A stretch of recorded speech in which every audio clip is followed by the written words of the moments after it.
Reporters live में स्वागत है, जिसमें हमारे साथ प्रदेशों की राजधानियों और शहरों से हमारे संवाददाता जुड़ेंगे और जानकारी देंगे कि क्या है उनके शहर की खास खबरें। और इसी पर अधिक जानकारी के लिए हमारे साथ उत्तर प्रदेश के स्टेट हेड राघवेंद्र प्रताप सिंह जुड़ गए हैं। हमारे साथ गैरसैंण से हमारे संवाददाता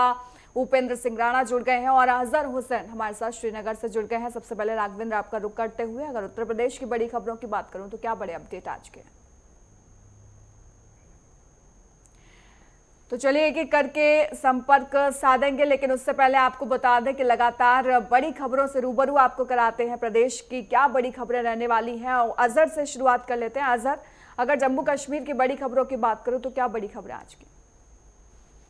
जम्मू कश्मीर के अहम खबरों की अगर हम बात करें, सबसे पहले मौसम में लगातार जो परिवर्तन देखने को मिला, और इस सिलसिले में अगर हम जम्मू कश्मीर में देख रहे हैं कि कल से लगातार जो है बारिशें हो रही है, और जिसकी वजह से जो आम जनजीवन है कहीं ना कहीं प्रभावित दिखाई दे रहा है। अगर हम देखेंगे कि बीते रात जो है जिस तरीके से बारिशें हुई, जिसमें जो बारिशों का जो संख्या है, या हम कहेंगे कि कितना आंकड़े जमा हुए हैं, तो उसके मुताबिक जो अभी तक जो काजीगुंड में है 25 मिलीमीटर जो बारिश है वो रिकॉर्ड किया गया। इस तरीके से कुकरनाग में 19 मिलीमीटर बारिश जो है वो रिकॉर्ड किया गया। और इस तरीके से अगर हम श्रीनगर की बात करें तो श्रीनगर में लगातार जो है 17 मिलीमीटर जो है वो बारिश रिकॉर्ड किया गया है। और कहीं ना कहीं जिस तरीके से एडवाइजरी भी जारी की गई है प्रशासन की ओर से, और लोगों को जो है एहतियात बरतने की अपील भी की है, और पर्टिकुलरली जो पहाड़ी क्षेत्र एरिया है या नदी नालों से दूर रहने की भी जो यहाँ पे तलकीन की गई है। और उसी के साथ साथ जो यहाँ पे क्विक एक्शन टीम को भी अलर्ट मोड पे रखा गया है, डिजास्टर मैनेजमेंट को हाई अलर्ट मोड पे रखा गया है। और ये बार बार जो एडवाइजरी जारी की गई है, हमने देखा कि बीते दिन जिस तरीके से नॉर्थ कश्मीर के बांडीपुरा इलाके में भी जल भराव की स्थिति पैदा हुई, हालांकि इसमें किसी की हताहत होने की कोई खबर नहीं पहुंची है, लेकिन फिर भी इंतजामिया की ओर से जो है लगातार एडवाइजरी जारी की गई है। अगर हम किश्तवाड़ के चसोटी इलाके की बात करें, जिस तरीके से वहां पे बादल फटने की वजह से कोहराम मच गया था, आज छठा दिन है और छठे दिन भी ये रेस्क्यू ऑपरेशन लगातार जारी है। अभी तक जो है 63 के करीब जो डेड बॉडी है वो रिकवर की गई है। कल भी एक बार फिर एक और बॉडी जो है वो रिकवर की गई है। और अभी तक लगातार जिस तरीके से आंकड़े सामने आ रहे हैं कि 70 के करीब अभी भी जो है लापता बताए जा रहे हैं। मैन और मशीनरी लगातार लगी हुई है, तकरीबन 45 के करीब जो जेसीबीज या मशीनरीज हम कहेंगे वो लगातार काम कर रहे हैं। और इसके साथ साथ एनडीआरएफ टीम, एसडीआरएफ टीम के जो जवान है तकरीबन 400 के करीब जो मैन पावर है वो भी लगा दिया गया है। लेकिन आज का जो लक्ष्य है वो तीन हिस्सों में बांटा गया है। सबसे पहले जो बोल्डर वहां पे आए हुए बादल फटने के नतीजे में जो बड़े बड़े बोल्डर जो पत्थर आए हुए उनको ब्लास्ट करने का काम यहाँ पे किया जा रहा है। दूसरा ये कि जो रोड कनेक्टिविटी है, रोड जो किश्तवाड़ से लेके जो माता मंदिर तक जो रास्ता जाता है उसको क्लियर करने की बात की जा रही है। और उसको क्लियर करने के साथ साथ उसको भी सैनिटाइज के साथ साथ वहां से भी रेस्क्यू ऑपरेशन चलाया जा रहा है। कि अभी भी लग रहा है कि उस रास्ते में क्योंकि काफी सारे श्रद्धालु थे जो अभी भी लापता है, और उनको भी वहां से रेस्क्यू करने का काम किया जा रहा है। और तीसरा जो अहम पॉइंट है, जो जितनी भी नदियां हैं जो कि चिनाब वैली से मिलते हैं और जो कि किश्तवाड़ से होते हुए या जहां पे ये एक्सप्लोड हुआ है वहां से भी एक बार फिर रेस्क्यू ऑपरेशन चलाया गया है। और लग रहा है कि उन नदियों में जो शव है वो बह के जाएंगे और वो वहां से भी रेस्क्यू ऑपरेशन किया जा रहा है। और इसके साथ साथ आज दिन में जो है, क्योंकि लगातार हम देख रहे हैं कि मौसम की खराबी की वजह से भी एयरलिफ्ट नहीं किया जा रहा या चॉपर्स नहीं चल पा रहे, लेकिन आज आशंका ये लगाई जा रही है कि अगर मौसम में बेहतरी देखने को मिली तो वहां से चॉपर्स की भी हेल्प ली जाएगी, ताकि अगर कोई भी व्यक्ति गंभीर रूप से जो घायल होगा तो उसको वहां से लिफ्ट किया जाएगा। अगर हम दूसरी अहम खबर की ओर बात करें, जिस तरीके से हमने देखा कि बीते दिनों लगातार जो सोशल मीडिया पे एक वीडियो वायरल हुआ है जिसमें डल लेक में जो पाने जाने वाली जो मछलियां हैं के मरने की खबरें जो है वो सामने आई। और इसके बाद में जो डायरेक्टरेट ऑफ फिशरीज डिपार्टमेंट या सुकास्ट ऑफ कश्मीर की जानिब से एक टीम रवाना की गई है और वो निरीक्षण कर रही है कि क्या वजह है कि यहाँ पे जो है जो मछलियां हैं वो मर रही है। और उसके साथ साथ फिलहाल आशंका ये लगाई जा रही है कि डल लेक का जो पानी है वो काफी ज्यादा जो है पोल्यूटेड हुआ है, जिसकी वजह से ये मछलियां मर रही है। फिलहाल इस पे टीम रवाना की गई है, अभी उनका रिपोर्ट आना बाकी है कि किस तरीके की वहां पे स्थिति बन रही है। अगर हम तीसरी खबर की अगर अहम खबर की अगर बात करें, क्राइम के हवाले से हमने देखा कि बीते दिन जो है 24 घंटों में जो है गांधरबल के एक इलाके में एक माइनर लड़की की हत्या होती है। हालांकि उसके बाद में पुलिस आनन फानन इंक्वायरी करती है और इंक्वायरी के बाद भी ये पता लगाया जा रहा है कि अभी तक, हालांकि इस पे प्रेस कॉन्फ्रेंस नहीं हुई, 24 घंटे भी नहीं है, लेकिन पुलिस के द्वारा ये आशंका लगाई जा रही है कि उन्होंने ये केस जो है सॉल्व किया है, यानी इसकी गुत्थी जो है वो सुलझी गई है। लेकिन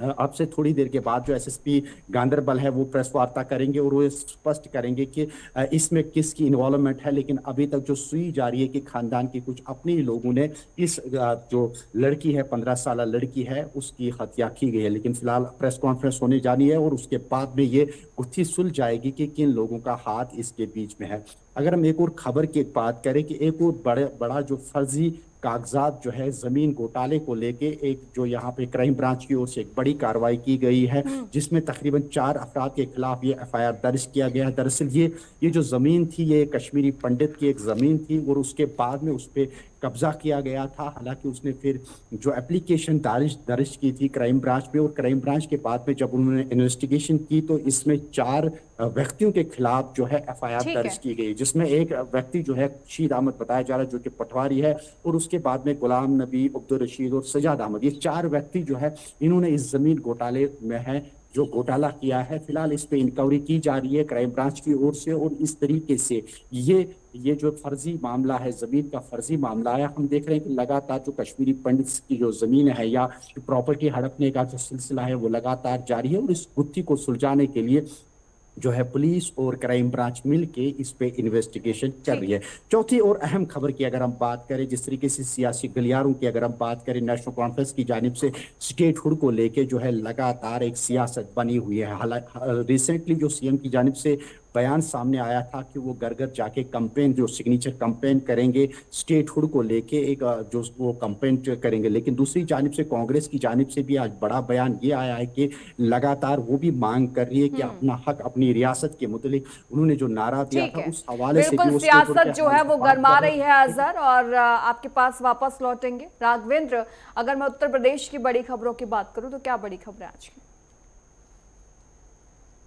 भारतीय और उत्तर प्रदेश की बड़ी खबरों की बात करें तो जो फॉरेंसिक लैब शिखर सम्मेलन शुरू हुआ था उसका आज दूसरा दिन है। आज भी उस पर चर्चा परिचर्चा होगी, और मुख्यमंत्री योगी आदित्यनाथ ने कल ही अपनी मंशा स्पष्ट कर दी कि पूरे राज्य में फॉरेंसिक लैब बनाए जाएंगे। और पूर्ववर्ती सरकारों पे भी हमला बोला कि पहले 2-4 लैब हुआ करते थे फॉरेंसिक की, और रिपोर्ट आने में सालों साल दशकों लग जाते थे, और अपराधियों को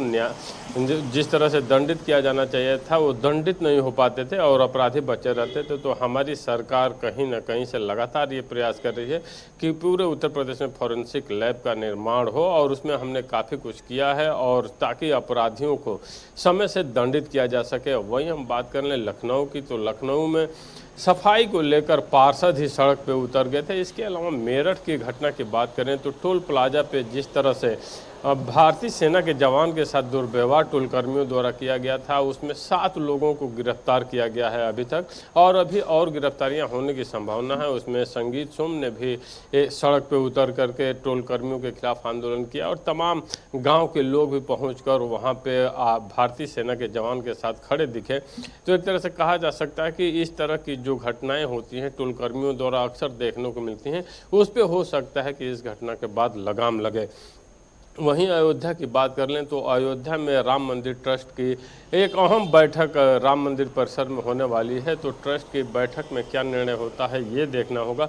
वहीं हम एसआईआर मुद्दे पे, चूंकि अखिलेश यादव समाजवादी पार्टी के राष्ट्रीय अध्यक्ष और अजय राजू कांग्रेस प्रदेश अध्यक्ष हैं, ये दोनों उत्तर प्रदेश से आते हैं, और उत्तर प्रदेश की राजनीति में भी एसआईआर का मुद्दा बार बार गहराता जा रहा है, क्योंकि जिस तरह से अजय राय ने बिहार चुनाव को आड़ो हाथों लेते हुए एसआईआर के मुद्दे पे निर्वाचन आयोग को घेरने का काम किया, और अखिलेश यादव भी आज भी अपने बयानों में स्पष्ट कहते दिखे कि एसआईआर के माध्यम से भारतीय जनता पार्टी वोट चोरी करना चाहती है और हम ये बिहार में नहीं होने दें। तो एक तरह से कहा जा सकता है कि एसआईआर का मुद्दा विपक्ष जो इंडी गठबंधन है वो इसको जीवंत रखना चाहता है। हालांकि निर्वाचन आयोग भी प्रेस कॉन्फ्रेंस करके अपना जवाब दिया था, लेकिन विपक्ष की मंशा स्पष्ट दिखाई दे रही कि वो एसआईआर के मुद्दों को जिंदा रखना चाहते हैं। वहीं फतेहपुर में मकबरे को लेकर के जिस तरह से बवाल हुए थे उस पर FIR दर्ज हुई। अभी गिरफ्तारियां तो नहीं हुई, लेकिन एक जांच कराई गई थी, वो जांच रिपोर्ट DGP को सौंपी गई है। अब देखना होगा कि उस जांच रिपोर्ट के बाद अगला कदम पुलिस प्रशासन क्या क्या होता है। इसके अलावा हम बात कर लें बनारस की, तो बनारस में भी जिस तरह से यमुना गंगा का जल स्तर कम होने से कुछ प्रयागराज में और वाराणसी में कुछ बाढ़ की स्थिति से छुटकारा तो मिल रहा था, लेकिन अचानक फिर से यमुना का जल स्तर बढ़ने से इन क्षेत्रों में खास करके पूर्वांचल वाले जो क्षेत्र हैं, बिहार के समीपवर्ती जो जनपद हैं, वहाँ पे बाढ़ की स्थिति अभी भी बनी हुई है। जी भारती। बिल्कुल, देखिए तमाम बड़ी खबरें हैं उत्तर प्रदेश से, और क्योंकि कन्नौज में इस वक्त स्थिति बहुत बिगड़ी हुई है। कन्नौज से हमारे संवाददाता हिमांशु तिवारी हमारे साथ जुड़े हुए हैं। कन्नौज की अगर मैं बात करूं तो क्या अपडेट आपके पास है हिमांशु? क्योंकि बात जिस प्रकार से आज से करीब 10 से 15 दिन से लगातार जो है बाढ़ की संख्या है वो यहाँ पे होती जा रही है, क्योंकि गंगा नदी का जो जलस्तर है वो लगातार इतना बढ़ रहा है कि जो गांव है वो आज सरकार की जो मदद है वो लगातार राज्य मंत्री तक पहुंचे थे, जहां पर बाढ़ राहत पीड़ितों के साथ बातचीत की, मुलाकात की है और उनको 15 किलो का राशन दिया है, जिसमें कई चीजें आटा, दाल, सब्जी समेत कई अन्य सामान जो है वो जरूरी सामान है उनको दिया गया है। साथ ही कहा गया है पानी अब 10 दिन के अंदर नहीं घटता है और लेकिन कुछ ऐसे भी जो बाढ़ पीड़ित हैं, लेकिन बाढ़ के पानी एक घर के अंदर घुस चुका है, लेकिन वो घर खाली नहीं कर रहे हैं। तो कहना है कि उनकी जन्मस्थल यही है तो उनकी मरणस्थली भी यही होगी। लगातार लोगों के द्वारा बताया जा रहा है कि वहां पर पानी लगातार छोड़ा जा रहा है, क्योंकि जिस तरह देख सकते हैं आप उत्तराखंड से बारिश हो रही है, मुसलाधार बारिश की वजह से जो डैम है नरोला बांध का, वहां से लगातार पानी छोड़ने की कवायद शुरू है। कल भी छोड़ा गया था और आज भी छोड़े जाने की आशंका है, लेकिन वही जो गाँव के लोग हैं वो होने के बावजूद भी वहां से घर छोड़ नहीं रहे। वही बात की जाए समाजवादी पार्टी जिस प्रकार से हैदराबाद भाजपा सरकार पे पूरी का कहना है कि सरकार को पता है कि हर साल यहाँ पे बाढ़ आती है, इसके बाद कोई बंद नहीं किया जा रहा है, कोई बांध नहीं बनाया जा रहा है जिससे यहाँ पर बाढ़ से लोग हैं वो कम पीड़ित हों, बाढ़ से वो पानी गाँव में कम से। इसके लिए उनको एक रेजिडेंस अच्छा बनाना चाहिए, जहाँ पर लोकल स्थानों पे जो उनका घर है अच्छा बनवाना चाहिए, ऊंचे स्थानों पर, जिससे बाढ़ से पीड़ित जो है वो बच सकें। कहीं ना कहीं बात की जाए सरकार की तो लगातार प्रशासन है वो अलर्ट है, बाढ़ राहत चौकियां भी बना दी गई हैं और यहाँ जी ठीक है। गैरसैंण से हमारे संवाददाता उपेंद्र भी हमारे साथ जुड़े हुए हैं, क्योंकि आज से विधानसभा सत्र की शुरुआत भी हो रही है। क्या अपडेट आपके पास है? देखिए भारती, जिस तरीके से जो गैरसैंण जो ग्रीष्मकालीन राजधानी है वहां पर आज मानसून सत्र का आगाज जो है वो हो रहा है, और आज जिस तरीके से मानसून सत्र जो है वो काफी हंगामेदार जो है वो पहला दिन जो है वो रहने वाला है, क्योंकि विपक्ष जो है वो तल्ख तेवर के साथ जो है वो अभी सदन के बाहर हंगामा करते हुए जो है वो दिखाई दे रहे हैं। और ऐसे में अभी माना जा रहा है कि सदन के अंदर भी पूरी तरीके से तल्ख तेवर में जो है विपक्ष जो है वो दिखाई देगा। ऐसे में कह सकते हैं कि आज का दिन जो है वो काफी हंगामेदार जो है वो सदन के अंदर रहने वाला है, क्योंकि आज सदन में जिस तरीके से जो 9 विधेयक हैं वो जिस सदन के पटल पर जो है वो रखे जाएंगे, और शाम 4 बजे के करीब जो है 5,000 करोड़ का जिस तरीके से अनुपूरक बजट भी जो है वो सरकार आज पेश करेगी, क्योंकि जो वित्तीय कमी है उसको पूरा करने को लेकर जिस तरीके से हर 6 महीने में जो सरकार अनुपूरक बजट लेकर आती है, और माना यह जा रहा है कि इस मानसून सत्र में भी अनुपूरक बजट जो है वो धामी सरकार जो है वो पेश करेगी। तो ऐसे में सदन के पटल पर जो है वो अनुपूरक बजट में जो है वो आज 5,000 करोड़ का जो है वो रखेंगे 9 विधेयक में। जिस तरीके से 2 विधेयक सबसे महत्वपूर्ण जो है वो माने जा रहे हैं, जिस तरीके से जो धर्म की स्वतंत्रता का विधेयक है, जिसमें धर्मांतरण कानून को लेकर जिस तरीके से कैबिनेट में जो पास हुआ था उसमें जिस तरीके से आजीवन कारावास से लेकर 10 लाख रुपए का जिस तरीके से जो जुर्माना रखा गया है उसको लेकर आज सदन के पटल में जो है उसको लेकर विधेयक जो है वो रखे जाएंगे। साथ ही जो अल्पसंख्यक शिक्षा बोर्ड को लेकर जो कैबिनेट में जो पास किया गया था उसको लेकर उस विधेयक को भी जो है आज सदन के पटल पर जो है वो रखा जाएगा। उसके साथ ही विपक्ष की ओर से जिस तरीके से जो पंचायत चुनाव में जो गड़बड़ी जिस तरीके से हुई है उसको नियम 300 के तहत कार्य स्थगन के समय पर जो है सवाल जो है वो सदन के अंदर जो है वो उठा सकते हैं, और इसमें काफी हंगामा सदन के अंदर जो है वो हो सकता है। उसको लेकर जिस तरीके से अभी कांग्रेस ने सदन के बाहर भी काफी हंगामा करते हुए जो है वो दिखाई दे रहे हैं। उन्होंने साफ तौर पर आरोप जिस तरीके से भाजपा सरकार पर लगाए, उन्होंने कहा कि भाजपा सरकार पंचायत चुनाव में जो है उन्होंने जिस तरीके से जो गड़बड़ी की है उनको गद्दी चोर और जिस तरीके से कई सारे आरोप जो है वो भाजपा की कांग्रेस की ओर से जो है भाजपा पर लगाए गए हैं। इन तमाम सारे आरोपों के साथ जो है उनका ये मानना है कि सदन के अंदर भी नियम 300 के तहत जो है कई सारे मुद्दों को जो है वो उठाया जाएगा। उसके साथ आपदा एक महत्वपूर्ण बिंदु जो है आज जो है वो सदन के अंदर रहेगा, क्योंकि जिस तरीके से उत्तरकाशी के धराली क्षेत्र में जो भीषण आपदा आई है उसको लेकर किस तरीके से सरकार ने अभी तक काम किया है और उसको लेकर सरकार विपक्ष भी सरकार को घेरने का जो है वो पूरी तरीके से रणनीति जो है वो बना रही है। तो इसमें कहीं ना कहीं आज हंगामेदार सदन के अंदर जो है वो रहने वाला है। उसके लेकर हालांकि सरकार की ओर से भी पूरी तैयारी जो है वो की गई है। तमाम सारी बातें हैं और देखिए इन पर हम लगातार चर्चा कर रहे हैं। अजहर आपके पास वापस लौटते हुए चलिए ठीक है, अभी संपर्क साधने की कोशिश करेंगे, लेकिन उपेंद्र आप इसे बातचीत को आगे बढ़ाते हुए विपक्ष जो है उसके तल्ख तेवर जो है इस वक्त नजर आ रहे हैं। लेकिन मानसून सत्र की देखिए आज से शुरुआत हो गई है। इससे पहले हमने देखा था देश में भी मानसून सत्र की शुरुआत हुई तो किस तरीके से विपक्ष ने एसआईआर के मुद्दे पर लामबंदी करता हुआ वो नजर आया। क्या यहाँ पर भी उसका कुछ असर देखने को मिल रहा है?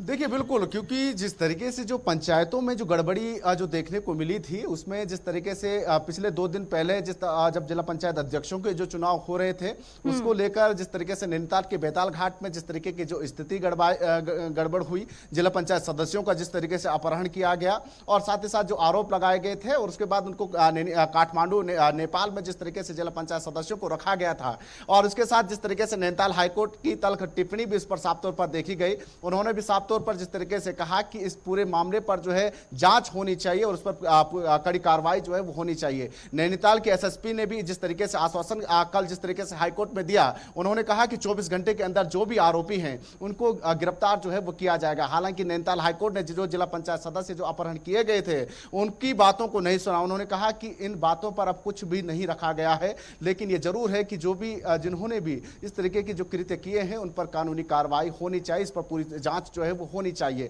उसके साथ जिस तरीके से जो आपदा जिस तरीके से उत्तरकाशी के धराली क्षेत्र में जो आई है उसमें अभी तक जिस तरीके से काफी लोग जो है वो मिसिंग बताए जा रहे हैं और लगभग जिस तरीके से पूरे क्षेत्र में जो भीषण आपदा आई उसमें 40 से 50 फीट का जो मलबा जिस तरीके से आया है उसके पुनर्निर्माण में किस तरीके से जो है वो काम हो रहा है। साथ ही विपक्ष उस पर भी सवाल जो है वो करता हुआ दिखाई देगा कि आखिर कितनी तेजी से वहां पर जो है रेस्क्यू अभियान जो है वो किया गया, किस तरीके से वहां पर जो स्थिति बनी थी। ठीक है, कुल मिलाकर जो प्राकृतिक आपदा है उस पर निशाना जो है विपक्ष का ज्यादा रहने वाला है। ठीक है अजहर, आप अपनी बात पूरी कर लीजिए सियासत से लेकर। देखिए नेशनल कॉन्फ्रेंस की जानिब से जो मैं बात कर रहा था कि ऑलरेडी जो बयान भी दिया गया है 15 अगस्त के मौके पे जो चीफ मिनिस्टर की जानिब से कि वो स्टेटहुड को लेके जो है सिग्नेचर कैंपेन जो है वो स्टार्ट करने जा रही है। लेकिन कांग्रेस की जानिब से जो कांग्रेस के प्रवक्ता है, जो जम्मू कश्मीर इकाई के जो हेड है यहाँ पे तारिक हमीद करा की जानिब से भी एक बड़ा बयान आज सामने ये आया है कि कांग्रेस की जानिब से भी इस पर साफ और स्पष्ट बयान है कि वो भी स्टेटहुड को लेके जो है आगे जो अपना प्रदर्शन है वो जारी रहेगा। लेकिन ऑलरेडी जो कांग्रेस की जानिब से हमारा हक हमारी रियासत के हवाले से काफी सारे जो प्रदर्शन है वो किए हैं और उन्होंने उस प्रदर्शन को लेके जो है दिल्ली के जंतर मंतर तक भी वो प्रदर्शन किया था। लेकिन इस हवाले से उन्होंने कहा कि अभी इस वक्त जो है नेशनल कॉन्फ्रेंस हालांकि उनके इत्तेहाद में है, सरकार में है और उसके बैकफुट में खड़े हैं, लेकिन अभी जो है कोऑर्डिनेशन कमेटी की जरूरत है और कोऑर्डिनेशन कमेटी के थ्रू ही वो जो है ये कैंपेन जो है या स्टेटहुड का जो ये इशू है इसको आगे ले जा सकती है। क्योंकि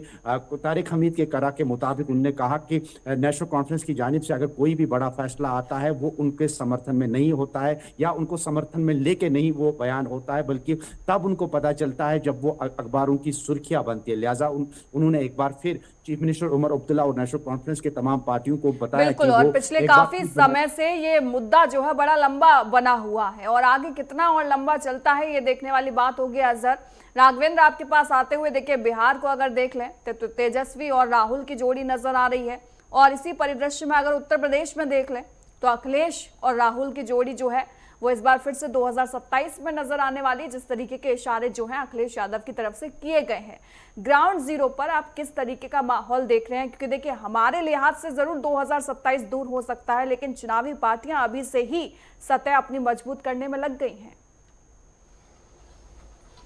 बिल्कुल भारतीय 2027 के चुनाव से पहले यहाँ पे पंचायत चुनाव होना है और पंचायत चुनाव में भी कांग्रेस भी अपने खोए जनाधार को पाने का प्रयास कर रही है और वो भी चाह रही है कि बूथ लेवल पे ग्रामीण स्तर पे कुछ हमारे कार्यकर्ताओं की एक ऐसी फौज तैयार हो जाए कि आगामी विधानसभा चुनावों में हम अपनी सीटों को बढ़ा सकें। वहीं समाजवादी पार्टी हालांकि 2014 के बाद से उत्तर प्रदेश की राजनीति में तमाम ऐसे गठबंधन बने, सपा का बसपा से बना, सपा का कांग्रेस से बना, सपा का आरएलडी से बना, सपा का सुभाषपा से बना, सब, लेकिन ये जितने भी गठबंधन बने वो सफल नहीं रहे। लेकिन पिछला जो लोकसभा का चुनाव हुआ उस लोकसभा के चुनाव में संविधान बचाने, आरक्षण बचाने की जिस तरह की बात इंडिया गठबंधन ने की, अखिलेश यादव जिस तरह से पीडीए की वकालत बार बार करते दिखे कि हमें संविधान बचाना है, बाबा साहब अम्बेडकर के संविधान को बचाकर हमें आगे बढ़ना है, और अचानक उत्तर प्रदेश की राजनीति में एक बदलाव देखने को मिला कि समाजवादी पार्टी सबसे बड़ी पार्टी बनकर उभरी और भारतीय जनता पार्टी को दूसरे नंबर पर संतोष करना पड़ा। इसी के मद्देनजर, इसी को ध्यान में रखते हुए अखिलेश यादव पीडीए की वकालत करते हुए कांग्रेस के साथ गठबंधन करके विधानसभा चुनाव की तैयारियों में एक तरह से अभी से जुट भी गए हैं। बार बार जो पीडीए की पाठशाला के नाम पे गाँव में बच्चों को शिक्षा देने की वकालत की जा रही है, बार बार पीडीए के संविधान बचाने, आरक्षण बचाने के, हालांकि संविधान और आरक्षण बचाने की बातें ये लोग करते थे कि पीएम अगर इस बार नरेंद्र मोदी बनते हैं तो संविधान खत्म कर दिया जाएगा, आरक्षण खत्म कर दिया जाएगा। हालांकि नरेंद्र मोदी प्रधानमंत्री तो बन गए, लेकिन न तो संविधान खत्म किया गया, न ही आरक्षण खत्म किया गया। तो अब अगली बार ये मुद्दा कितना जनता के बीच में हिट करता है ये देखना होगा। लेकिन इससे इनकार नहीं है, जैसा आपने कहा कि ये सारे राजनीतिक दल अभी से चुनाव की बिसात बिछाना शुरू कर दिए हैं और विधानसभा चुनाव की तैयारियों में जुट गए हैं। इतना ही नहीं, भारतीय जनता पार्टी भी चुनावी तैयारियों में अभी से जुटी हुई है और नवरात्र में यहाँ पे योगी कैबिनेट का भी विस्तार होना है और ऐसी संभावना भी दिख रही है कि पूजा पाल जो